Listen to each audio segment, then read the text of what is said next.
It's Scott Hammond talking to you today from Maui, Hawaii, with my cool Hawaiian shirt. I want to talk to you today about the basics of Christianity. We covered your testimony or your God story. We've covered the Romans Road. How do you share your faith in 4 scriptures? Somebody needs to know what the gospel is.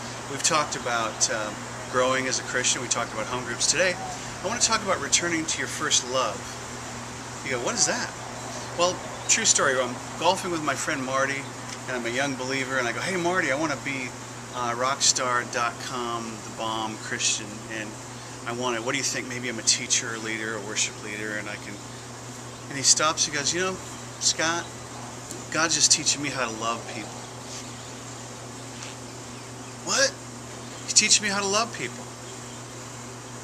Really? What's that mean?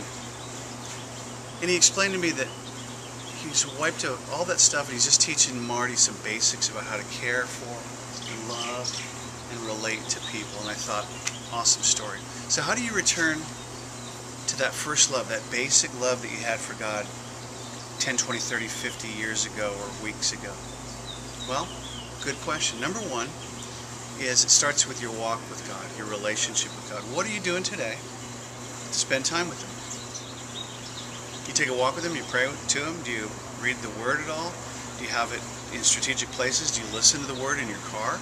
Are you getting taught? Are you getting fed? Are you getting reprogrammed from the stinking thinking of this world into what God says for eternity?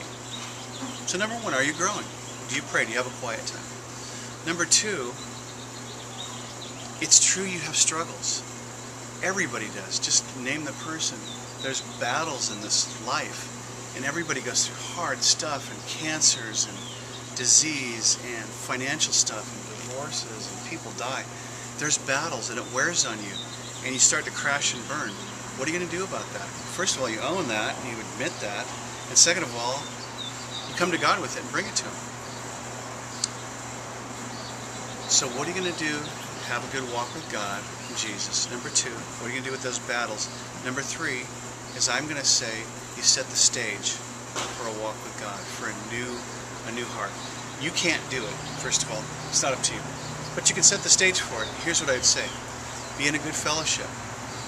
Get plugged into the family of God somewhere, in a group that's solid, that teaches the Word. Have your own revival. Set up time where you have some time with God. You're setting the stage to have God blow you up in a good way, to fill you up with His Holy Spirit. And that's number three, ask Him. You ever thought about just coming to God needy and going, hey, my heart's broken.